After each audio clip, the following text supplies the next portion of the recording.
بسم اللہ الرحمن الرحیم۔ آج کا میرا موضوع ہے خوابوں کی دنیا۔ آج مولانا اشرف علی تھانوی صاحب سے منسوب چند خواب بیان کیے جاتے ہیں۔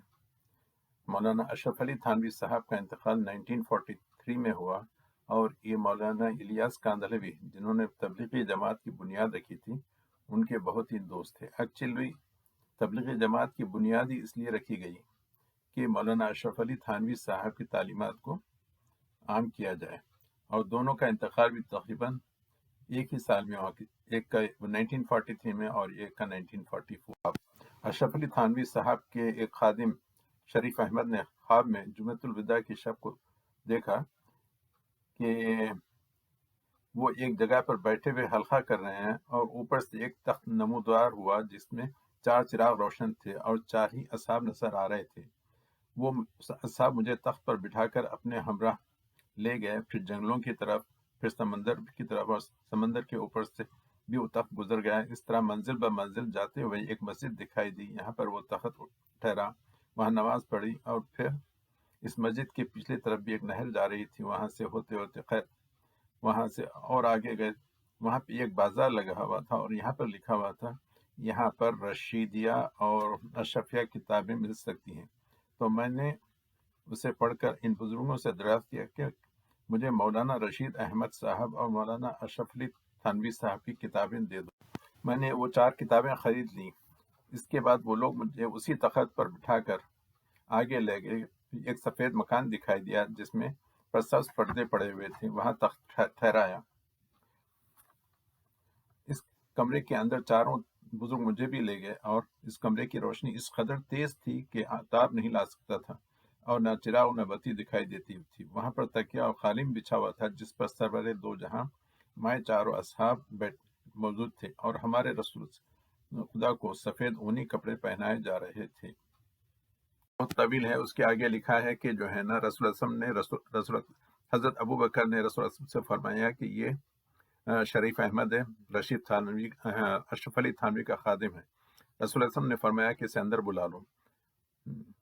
میں سلام کر کے بیٹھ گیا اور مصافحہ کیا۔ وہاں پر ایک گلاس پانی کا آیا، پھر رسول نے پیا، اور پھر چاروں اصحاب نے بھی پی کر مجھے بھی پیا اور میں نے بھی پیا۔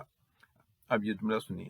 اور آن حضرت نے یہ فرمایا کہ مولانا صاحب کی کتابوں پر عمل کرتے رہنا اور دوسروں کے کہنے سے مت رکنا۔ یعنی رسول اللہ نے اشرف علی تھانوی کی کتابوں کی تائید کی اور دوسروں کو اس پر عمل کرنے کی تائید کی۔ کتاب کا نام ہے حیات اشرف، صفحہ نمبر 75۔ دوسرا خواب۔ اشرف علی تھانوی نے ایک کتاب لکھی تھی جس کا نام تھا تذکرۃ الحبیب۔ اس کی بہت مخالفت ہو رہی تھی۔ خیر، ایک صاحب نے خواب دیکھا، خواب میں رسول اکرم صلی اللہ علیہ وسلم کو دیکھا، اور اس میں ایک صاحب نے جو ہے نا رسول سے عرض کیا کہ آج کل کانپور میں بہت شورش ہو رہی ہے اور مولانا اشرف علی صاحب سے بہت سے لوگ مخالفت کر رہے ہیں، اس کی کیا اصلیت ہے؟ اس کے جواب میں حضور صلی اللہ علیہ وسلم نے تمام حاضرین کی طرف مخاطب ہو کر فرمایا جو کچھ اشرف علی نے لکھا ہے وہ صحیح ہے، اور اس کے بعد جو کچھ تم نے لکھا ہے وہ بالکل صحیح ہے۔ کتاب کا نام ہے تذکرۃ الحبیب اور پیج نمبر ہے 348۔ تیسرا خواب۔ یہ ایک کتاب اشرف السوانح جلد 4 صفحہ 94۔ ایک خاتون نے خواب دیکھا۔ خواب میں ایک بہت بڑا مکان ہے جس کے چاروں طرف دریا باغیچہ ہے۔ اس مکان کے اندر ہزاروں بے شمار مخلوق ہیں، مرد، عورتیں، بچے، جانور، آسمان سے بھی اتر رہے ہیں جو فرشتے تھے۔ خیر، یہ صبح کے صبح سجدہ کر رہے ہیں، یعنی صبح سجدہ کر رہے ہیں، جانور بھی سجدہ کر رہے تھے، جو آتا جاتا وہ بھی سجدہ کرتا جاتا تھا۔ انہوں نے کہا کہ یہ کیا بات ہے، یہ نماز کیسی پڑھی جا رہی ہے؟ کسی نے کہا کہ تجھے خبر نہیں، یہ جنازہ جو مکان کے بیچ میں رکھا ہوا ہے اور جس کی نماز پڑھی جا رہی ہے وہ اشرف علی تھانوی کی ہے۔ ایک اور خواب۔ ایک صاحب نے خواب میں دیکھا کہ رسول اکرم صلی اللہ علیہ وسلم ایک چارپائی پر بیمار پڑے ہوئے ہیں اور حضرت مولانا تھانوی تیمارداری فرما رہے ہیں، اور ایک بزرگ بہت دور بیٹھے ہوئے ہیں دکھائی دیے، جن کے متعلق خواب میں ہی معلوم ہوا ہے کہ یہ طبیب یعنی کوئی ڈاکٹر یا کوئی حکیم ہے۔ خیر، اس کی تعبیر یہ کی گئی کہ رسول اکرم تو بیمار نہیں ہے، البتہ حضور کی امت بیمار ہے، اور حضرت مولانا یعنی اشرف علی تھانوی اس کی تیمارداری یعنی اصلاح فرما رہے ہیں۔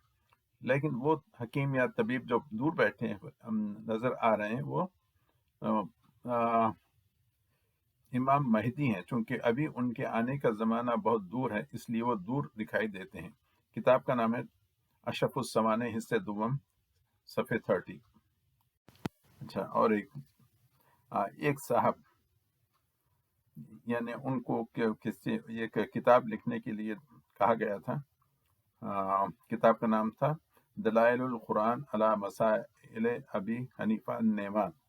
خیر وہ لکھ رہے تھے اور ایک جگہ ان کو الجھن ہو گئی تھی اور سمجھ میں نہیں آ رہا تھا کہ اس کی کیسی تشریح کی جائے۔ اسی حالت میں وہ صاحب اشرف علی تھانوی کی مزار پر بغرض فاتحہ حاضر ہوئے، تو اسی وقت بھی یہی خیال تھا۔ تو ان کو جب وہاں پہ بیٹھے تو تھوڑی دور میں ان کو ایسی شرح و بسط حاصل ہو گئی کہ جو کچھ وہ لکھ رہے تھے وہ پورا یعنی ان کا پورا مسئلہ حل ہو گیا، اور فوراً وہ کتاب کا نام ہے اشرف السوانح، پیج 99۔